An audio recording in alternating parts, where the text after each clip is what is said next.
In the spring of 1887, in a narrow green valley in western Montana, a man walked into a card room owing $8 and walked out having sold his sister. Her name was Della Marsh. She was 26 years old. She could read Latin badly and said a broken arm well, and the price her brother agreed on was a milk cow and the $8 he'd already lost. But what Silas Marsh never once figured on, not that day, not in the years that came after, was that the widowed blacksmith who took her home would spend the rest of his life proving she had never had a price at all. This is the story of a woman the valley called damaged goods, and the man who never once looked at her that way. Cold Spring sat where two creeks met, and in April it smelled like wet cottonwood and hot iron. The card room behind Pruitt's store had a low ceiling and a stove that no one had cleaned since Christmas. Silas Marsh laid his last coin on the felt and lost it. He was not drunk. That was the thing people got wrong later when they told it. Drunk would have been easier to forgive. Silas was sober as a fence post, and he had a way of tilting his head when he was calculating, like a man listening for water underground. Outside, tied to the rail, stood a red milk cow with a cracked brass bell on a leather strap around her neck. She belonged to Amos Whitfield, who had brought her in that morning to trade for winter feed, and who was, at that moment, standing in the doorway trying to decide whether to walk away. "You want the cow," Silas said. "I got no cow. Then I got no business with you. I got a sister." Amos Whitfield was 41 years old. He had a beard going gray on one side only, a burn scar on the back of his right hand shaped like a leaf, and a face that gave away nothing at all. He'd buried his wife 4 years past and had not raised his voice since. He said, "Say that again." "Della, 26, keeps a house, keeps books, reads anything you put in front of her." Silas didn't even lower his voice. Two men at the far table stopped playing. "Widow's daughter, midwife's daughter, I mean. Our mother before she passed. Girl's got hands like a surgeon and no husband to use 'em on. She's dead weight to me. She's your blood, she's a mouth." Silas smiled, and the smile was the worst part. "You take her. We call it square. The cow and the 8 I owe. Fair trade." Somebody laughed. It was a nervous laugh, the kind men make when they want to be somewhere else. Amos looked at the door a long moment. Through it he could see the cow's flank in the sun, and past that, across the road, a woman in a gray dress sitting on the steps of the church with a basket of mending in her lap. She was working a needle through a child's collar. She had not looked up once. He knew, standing there, exactly what would happen if he turned around and went home. Della Marsh would still be sold, just not to him. "Where is she?" he said. Silas stood and stretched and swept his hat off the table. "Come on then, bring the cow." They crossed the road together. Della had heard boots and hadn't lifted her head, because in her experience nothing good came walking. Silas said her name and she looked up and saw her brother, and behind him a big stranger holding a rope, and at the end of the rope a red cow with a bell. She understood before anyone spoke. That was the terrible part. She understood in the space of one breath. "Get your things," Silas said. Della set the collar down in the basket, very carefully. She folded her hands on top of it. "You sold me. I settled a debt for a cow." Her voice didn't shake. It came out flat and clean, like a stone dropped in a well. "For a cow and $8. $8 is $8, Silas said. He held out his hand to Amos, palm up, and Amos counted the coins into it one at a time, and Silas counted them again himself and then buttoned them into the pocket of his vest and patted the pocket twice. Then he took the rope from Amos's hand and led the cow away down the road, and the cracked bell went clonk, clonk, clonk, getting smaller, and Della Marsh stood on the church steps and listened to the exact sound of what she'd been worth. She went inside for her things. There wasn't much. 2 books, a wooden case of her mother's instruments, a comb, a shawl. She put them in a flour sack because that's what there was. She came back out and stood in front of the stranger, with the sack held against her chest like a shield. Amos took off his hat. He had not done that in town in 4 years. "Ma'am, my name's Amos Whitfield. I've got a forge and a place 3 miles up the North Fork. I know who you are. Her chin was up. Her eyes were red at the rims and perfectly dry. Everyone knows who you are. You're the man who doesn't talk. That's about right. Then I'll say it plain and you can nod. She shifted the sack. I'm not a horse. I'm not a stove. Whatever you paid it to him. Not to me. You don't own one thread of me. Amos put his hat back on. No, ma'am, he said. I don't. Nobody in this valley owns anybody. And I'd sooner shoe my own foot than be the first. She studied him, looking for the lie. She'd gotten good at that, living with Silas. Then why'd you pay? Because he'd have found somebody who wanted to. Della Marsh looked away first. She looked down the road where the bell had gone. Then she walked to his wagon and climbed up on the seat by herself, without, I'll help, and sat with her back straight as a rifle barrel. What Amos Whitfield did next, the valley would chew over for 20 years. He drove her home. 3 miles up the North Fork, no talking. And when they'd gone a mile and the town was out of sight behind the shoulder of the hill, he pulled up the mules and got down and unhitched them. Della's hands closed on the flour sack. Amos led one mule around and looped the halter rope over the wagon post. He said, "There's a saddle in the box. Blanket too. I don't understand. Road's plain from here to Missoula. 12 hours, easy riding. There's a woman there runs a boarding house who'll take you on. She's kin to my late wife." He set the saddle on the tailgate. "Mule's yours if you want him. You don't owe me a word of goodbye." The wind came up the draw and moved the new grass all at once, like something breathing. Della sat very still. "And if I go," she said, "what do you tell my brother?" "I don't tell him anything. Man doesn't get a report on property he doesn't have. He'd come after me. He'd have to come through the forge." She turned then and looked at him full in the face for the first time. He was standing in the road with the saddle in his arms, waiting, patient as a stone, and it occurred to her that no one in her whole life had ever offered her a thing without a hook in it. "Why would you do that?" she said. "You'd be out a cow and $8 and a mule. Then I'd be out a cow and $8 and a mule." She was quiet a long time. "Mr. Whitfield," she said at last, "I have not eaten since yesterday morning, and I would very much like to sit down somewhere that has a door." He put the saddle back in the box. The Whitfield place sat on a bench of land above the creek, and it was not fine. The house was squared logs, chinked and rechinked, with a shake roof and a stovepipe that leaned. But the woodpile was stacked true, and the gate hung level. And Della had lived long enough in her brother's house to know what a level gate meant about a man. The forge stood apart, a low open-fronted shed with a chimney of river rock, and the smell of it reached her before they were in the yard. Coal and scorched hoof and cold iron. She would come to love that smell so much that in her old age she could summon it just by closing her eyes. 2 children came out of the house. The boy was 7. He came out fast and stopped fast, astride behind his father's leg, one fist bunched in Amos's coat. His name was Bennett, and everyone called him Ben, and he had eyes like a barn owl. The girl was 11. She came out slow. She had her mother's dark hair and a slate on a string around her neck, and she looked at Della the way a doctor looks at a wound, top to bottom, before deciding anything.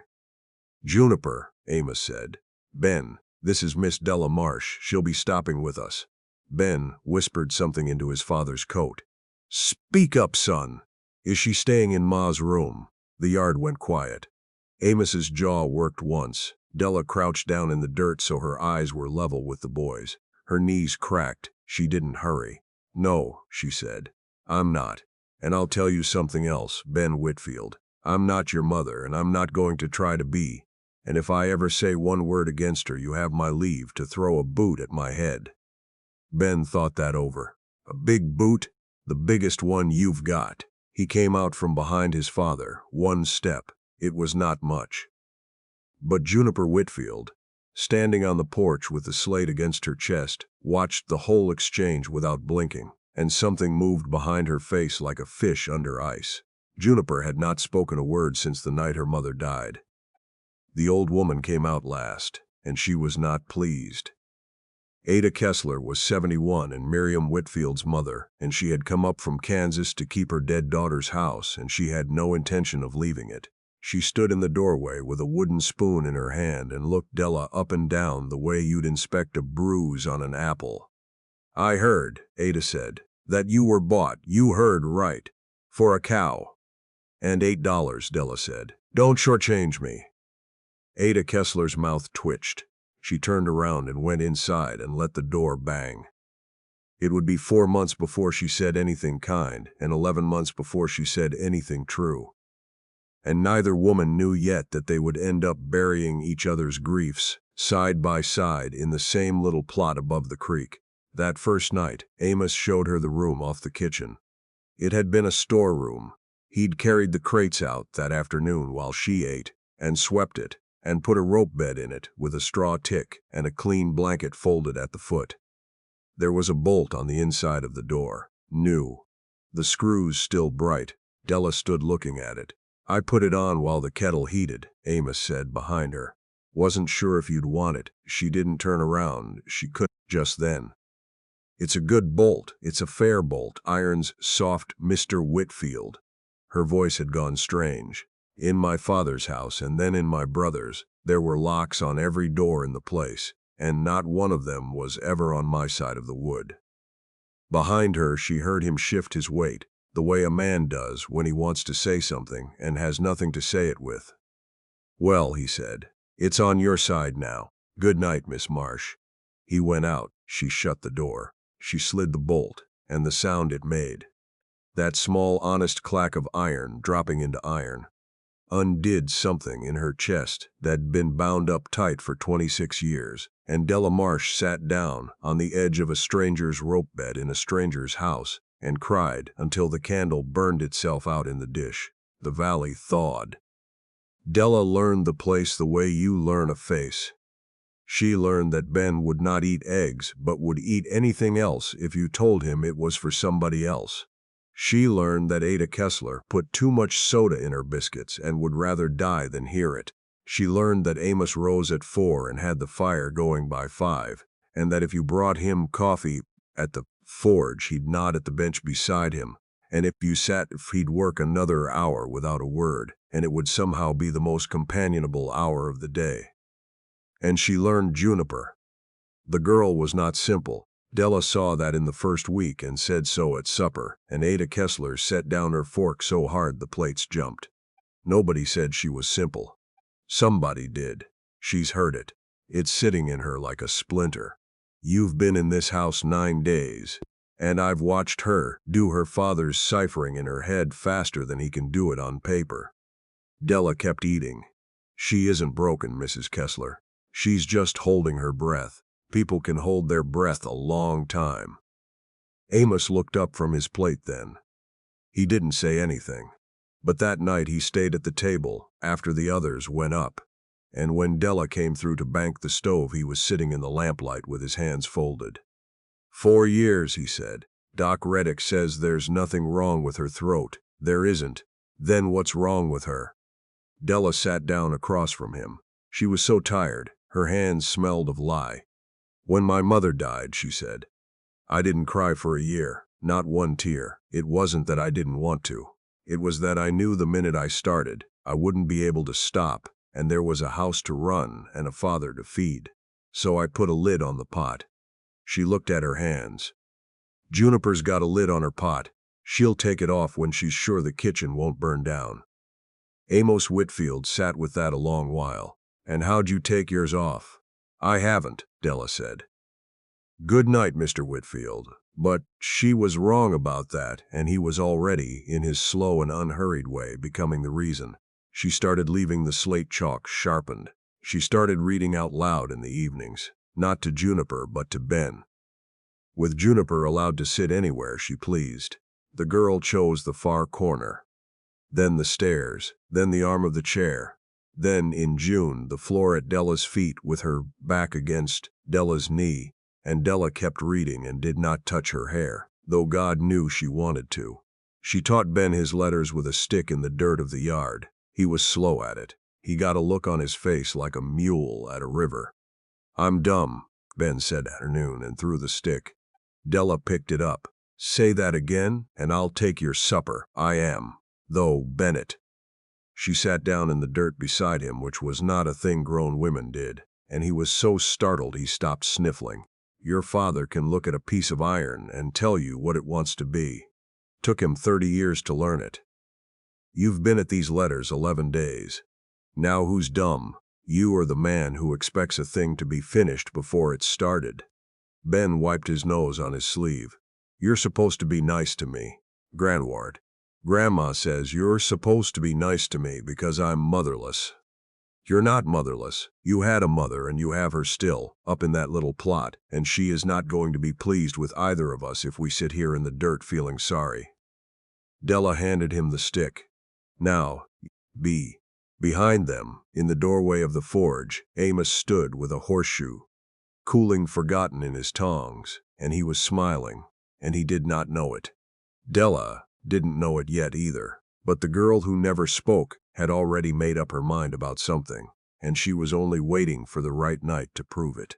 In September, the church at Cold Spring held its harvest picnic on the flat by the creek, and Amos Whitfield hitched the mules and put on a collar and told his family they were going, and Ada Kessler said it was a mistake and got in the wagon anyway. Della wore the gray dress. She'd turned the collar and let out the hem, and it was clean and pressed, and it was still the dress she'd been sold in, and she knew every woman there would know it. They knew. It went well enough for an hour, better than well. Mr. Pruitt from the store shook Amos's hand and asked after the forge. 2 ranchers' wives complimented Della's pickled beans, which were Ada's, and Ada corrected them so loudly that Della had to look at the creek to keep her face straight. Then Prudence Gower came down the grass with a plate in her hand. She was the preacher's wife. She had a soft voice and a soft face, and she had been the most powerful person in Cold Spring for 19 years, and she smiled at Della the way you smile at a dog you intend to have shot. Miss Marsh. What a pleasure. We've all been so curious. Her voice carried. That was the art of it. It reached the tables. Tell me, dear, is it true? About the arrangement. Conversation stopped in a widening ring, the way water stops when the wind quits. Which arrangement? Della said. Well, Mrs. Gower's eyebrows went up so kindly. One hears such things. A cow, they said. I told them surely not a whole cow. Somebody laughed. One person. It was a horrible sound in all that quiet. Della felt the blood come up her neck. She looked at her plate. She thought, I will not cry in front of these people, I will not, and she began very carefully to set her fork down. She never got it down. Amos Whitfield stood up. He didn't do it fast. He rose the way he did everything, deliberate, unhurried, and the whole flat went so still you could hear the creak. He was a big man, and he had never in 19 years said one word at a church function. Mrs. Gower. Mr. Whitfield. Since you're curious, he set his hat on the table. Let's have it out where everybody can hear, and then nobody's got to whisper. 6 months ago, a man in this town offered to sell me his sister to square a card debt. I gave him what he asked.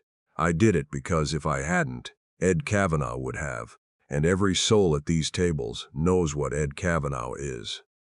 A woman down the row put her hand over her mouth. Then I drove that woman 1 mile out of town and unhitched a mule and told her she was free to ride to Missoula and never look back. She could have gone. There wasn't a thing in this world stopping her. She stayed. Since she stayed, she has taught my son to read. She has kept my books and found $40 a year. I was losing to a feed dealer in Butte. She sat up 11 nights with my mother-in-law's pleurisy and never once mentioned it after. She set the Hollis boy's arm when Doc Reddick was 2 counties away, and she set it clean, and that boy will throw a rope with that arm his whole life. He stopped. He looked around the flat, unhurried, at every face. Now, I've been to 11 of these picnics. In 11 years, ma'am. I have never once heard tell of a thing you've done for anybody. He picked up his hat. So, you'll pardon me if I don't take your accounting of what a person's worth. Nobody moved. Prudence Gower's mouth opened, closed. She looked down at her plate as if she'd never seen it before in her life. Amos turned to Della and held out his hand, palm up. The way you'd offer to help a lady over a fence. No more than that, no less. And said quietly now, just for her, ready to go home? Della Marsh stood up. Her knees were water. Her chin was high. Home sounds about right, she said. They walked up the grass to the wagon, all 5 of them, and behind them the picnic began to breathe again, and it was a different sound than before. Somebody said something to Mr. Pruitt, and Mr. Pruitt said, "Well, he's not wrong," and did not lower his voice either. In the wagon, Juniper reached over and took hold of 2 of Della's fingers and held them the whole 3 miles home. Ada Kessler said nothing at all until the mules were unhitched. Then she stumped over to where Della stood at the pump and said, in a voice like gravel, "My biscuits. Is it the soda? It's the soda. How much? Half what you're using." Ada nodded once grimly, as if signing a treaty, and went in the house. That was the beginning of it. 3 weeks after the first snow, a child in Cold Spring began to cough. Amos rode down to the store on a Tuesday in early December, and when he came back, Della saw his face before he was off the mule. "Doc Reddick's gone to Deer Lodge," he said. The Pruitt girl's got a gray membrane in her throat. 2 of the Hollis children besides. Reverend Gower's grandson took sick this morning. Della set down the milk pail. "Diphtheria," he said the word. Della stood in the snow for a moment with her eyes shut. Her mother had died in a summer like that, in Kansas, after 9 days of walking from house to house. She had been 14. She could still smell the lime. "Amos," she said, and it was the first time she'd used his given name, and neither of them noticed. "Take the children to the Hollis line camp. It's cold, but it's clean. Stay there. Don't come back till I send word. And where'll you be?" "In town. No, yes." She turned and went in the house and started pulling her mother's case out from under the bed. "There is nobody else. Doc's 4 days off. There are 11 children under 10 in Cold Spring, and I know what to do, and they don't. Della, you will not tell me to sit in a warm house while somebody else's children choke." She stood up with the case in her arms, and her hair coming down in her face like a lit lamp. "My mother went out. Every time. Every single time, and it killed her. And if you'd asked her the morning of the day she died whether she'd change 1 hour of it, she'd have laughed at you." Amos Whitfield looked at her for a long moment. Then he said, "Ben and Juniper go to the camp with Ada. I'm driving you down. You've got children. I've got a wagon," he said. "And you've got about 9 pounds of gear, and if you think I'm letting you walk 3 miles in this, you've learned nothing about me at all." She stayed 9 days. Pruitt cleared the storeroom, and they put 6 children in it on straw ticks and hung a sheet across the door. Della boiled everything. She boiled water, cloth, spoons, her own hands until they cracked. She made steam tents out of blankets and a kettle and sat inside them with the children in her lap, breathing wet air until her hair hung in strings. She swabbed throats with lime water and a goose quill, and she taught 2 mothers to do it, and she sent a 3rd one home because the woman's hands shook. Amos hauled wood. He hauled water.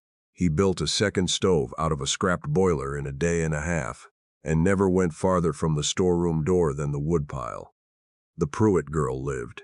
The Hollis children lived. On the 6th night, a boy named Toby Gower stopped breathing. He was 5. His grandmother was in the room. Della had him up over her arm before anyone else had moved, thumping his back, prying his jaw, and the membrane had closed him off and his face was going the color of a plum. She got 2 fingers in and a swab, and she cleared what she could, and she put her mouth over the child's mouth and blew, and nothing. Prudence Gower made a sound that no one who heard it ever forgot. Della laid the boy on the table, tipped his head, and blew again, and again. 40 seconds, a minute. Someone was praying out loud. She did not hear it. Toby Gower coughed. He coughed, and he screamed, and he was the most beautiful sound in the territory. Della sat down on the floor beside the table because her legs had quit, and Prudence Gower fell on her knees in the sawdust in her good wool coat and took Della's hands, which were filthy, and pressed them to her face and wept, and could not say one word. On the 9th day, Ben Whitfield began to cough. He'd been at the line camp with Ada. It didn't matter. It had come up the valley on somebody's coat. They brought him down in the sled, and Della had him in the storeroom in 10 minutes, and it went bad fast, faster than any of them. By midnight, his breathing was a rasp you could hear across the room. By 2, he wasn't fighting anymore, which was the part that frightened her most. Amos knelt on one side of the tick, Della on the other. Juniper sat against the wall with her knees drawn up, silent, silent, silent, the slate forgotten in her lap. Ben. Della had her hand on his chest. Bennett Whitfield, you listen to me. B is for what? Nothing. B is for what, Ben? Amos said, low. Della, don't. Her voice cracked for the first time in 9 days. Don't you say it, don't you dare. She got the steam tent over him. She got the quill in. She worked, and she talked the whole time. Nonsense, letters, the alphabet, over and over. And the fire popped, and the hour crawled. And in the dark by the wall, a girl's voice, rusty, small, 4 years unused and clear as a struck bell, said Della. Everything in the room stopped. Della turned. Juniper was standing up. She was shaking so hard her teeth chattered. She was pointing at her brother, and she said it again, louder, hauling the word up, out of some deep frozen place. Della, Della, the kettle's out. The kettle was out. Della got it lit. She got the steam going. And a half hour before dawn, Ben Whitfield coughed up a plug of gray membrane the size of a thumbnail and drew a long, shuddering breath and said, thickly, I want water. And Amos Whitfield put his face in his hands and made no sound at all. Juniper Whitfield spoke 17 words that night. She was hoarse for a week. She never stopped again. Della slept 19 hours. When she woke, Ada Kessler was sitting by the bed with a bowl of broth on her knees and her mouth set in a hard line. Eat that. Della ate it. Ada waited until the bowl was empty. Then she reached into her apron and put something small on the blanket. A ring, thin gold, worn nearly through on one side. That was Miriam's, Mrs. Kessler. Shut up. The old woman's chin was trembling and she was furious about it. I have hated you since April. I want that understood. I hated you for standing where she stood, and I hated you for being good at it, and I hated you most for the day I laughed at something you said and forgot her for a whole hour. She pushed the ring an inch closer with one finger. But I have watched you spend 9 days breathing into other people's children, and my grandson is alive, and I am 71 years old and too tired to be a fool. Della picked up the ring. I don't know what to say to you. Then don't. Say something to him. He's been sitting on that woodpile since Tuesday like a dog outside a church. Ada stood up with her joints cracking and used less soda in the biscuits. It's insufferable how right you were. Spring came up the North Fork the way it always did. All at once, the creek loud with it.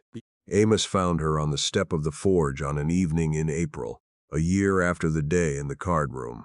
She was sitting with her sleeves rolled, watching Ben and Juniper argue over a fishing pole down by the water. Juniper was winning. Juniper won most arguments now, having a great deal saved up. He'd been standing behind her a while before she said, without turning, You're going to wear a groove in that floor. Della. Something in it made her turn around. Amos Whitfield had his hat in his hands, 42 years old, gray on one side of his beard, and he looked about 19 and scared to death.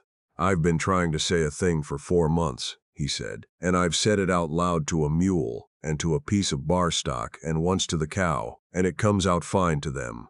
The cow. I'll get to the cow. Della folded her hands in her lap so they'd stop shaking. Say it to me then. I paid money for you.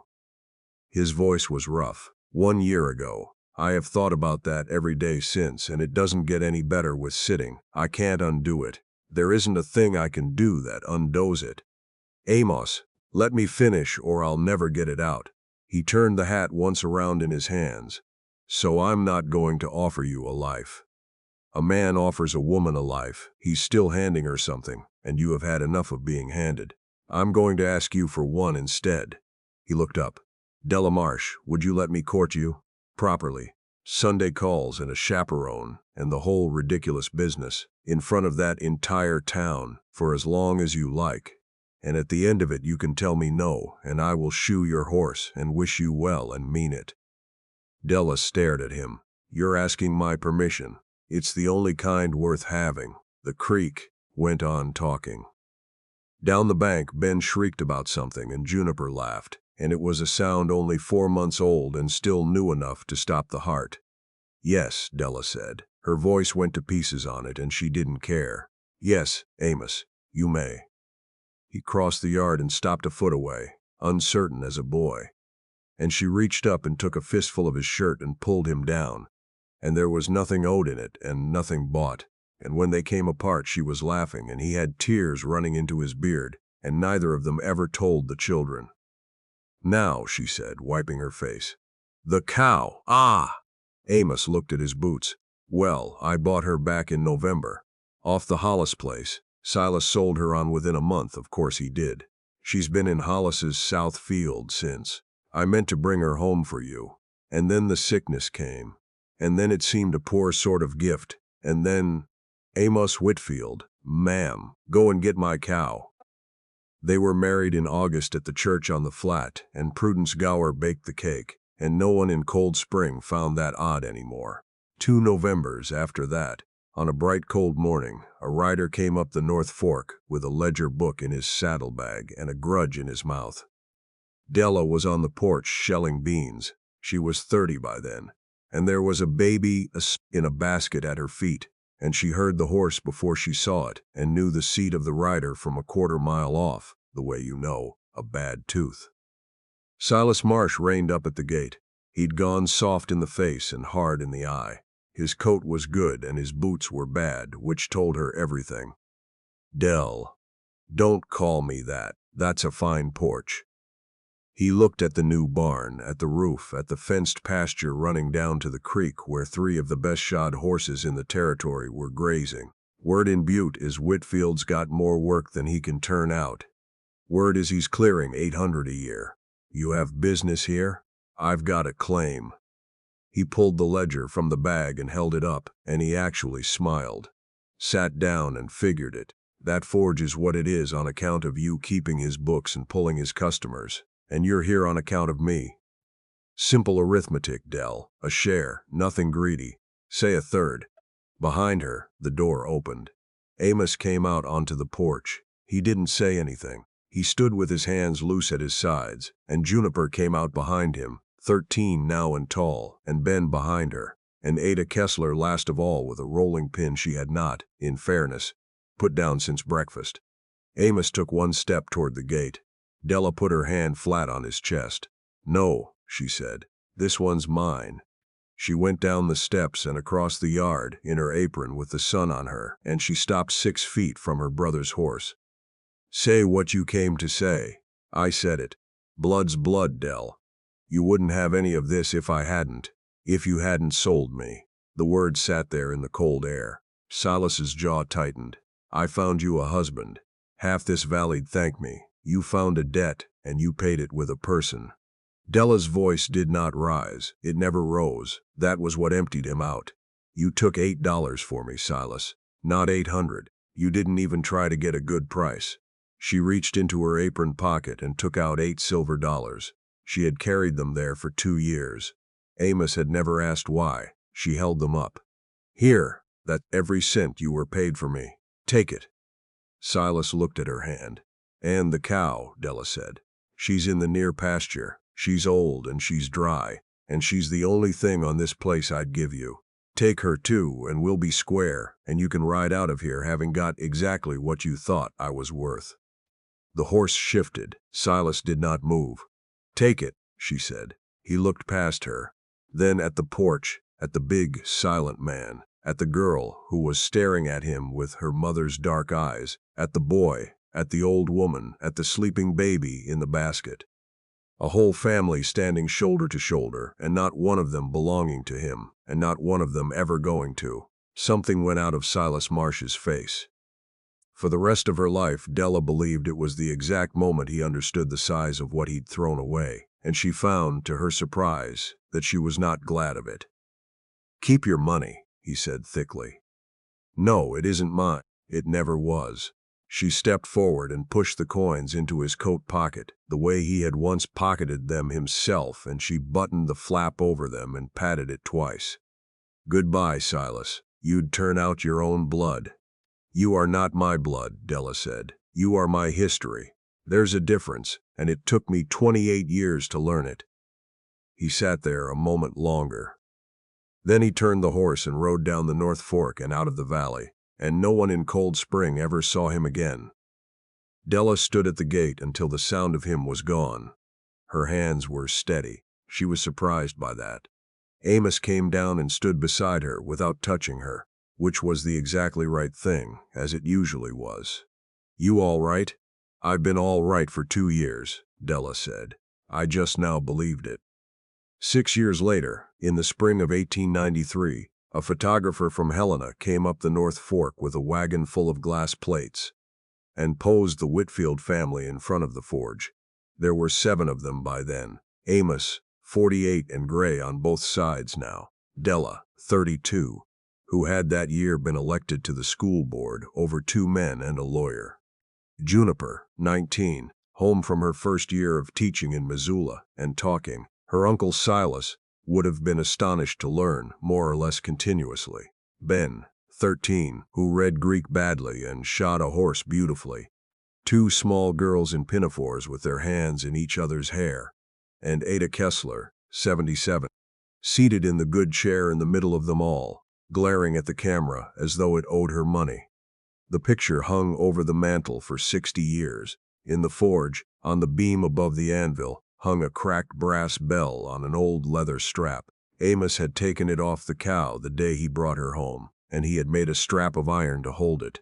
And into that iron he had beaten 5 words with a cold chisel, letter by letter over 3 evenings, and never mentioned it to anyone. "The cow that brought me everything." And underneath, small, 1887, the bell rang whenever the big door swung, which was 50 times a day. And after a while nobody in the house heard it at all except Della, who heard it every single time. On an evening in June that year, she was out on the step of the forge, with a cup of coffee gone cold in her hands, watching the light leave the ridge. Amos came and sat down beside her, close enough that their shoulders touched, and for a while neither of them said anything, which was how they'd always done their best talking. "I was thinking about that card room," he said finally. "So was I." He'd have gotten what he wanted, you know. Sooner or later, if not that day. I know it. Amos turned the burned hand over, the one with the leaf-shaped scar, and looked at it. "He thought you were worth a cow." Della watched the last of the sun come off the mountain, and down in the yard a girl was calling her sister into supper, and behind them the big door swung and the old bell rang. "He named a price," she said. "That's all a man like that can do. Any fool can name a price." She set the cup down and took her husband's ruined hand in both of hers. "A name is a different thing, Amos. Nobody gives you that. You have to go out and earn it, and then you have to live in it, and, if you're very lucky, somebody stands up at a church picnic and says it out loud in front of everyone." Above them, the swallows came down the creek in the blue dark, and the forge cooled, and the lamps came on one by one in the windows of a house that had been built, board by board, and year by year, by a man who never once owned her and a woman who was never once for sale.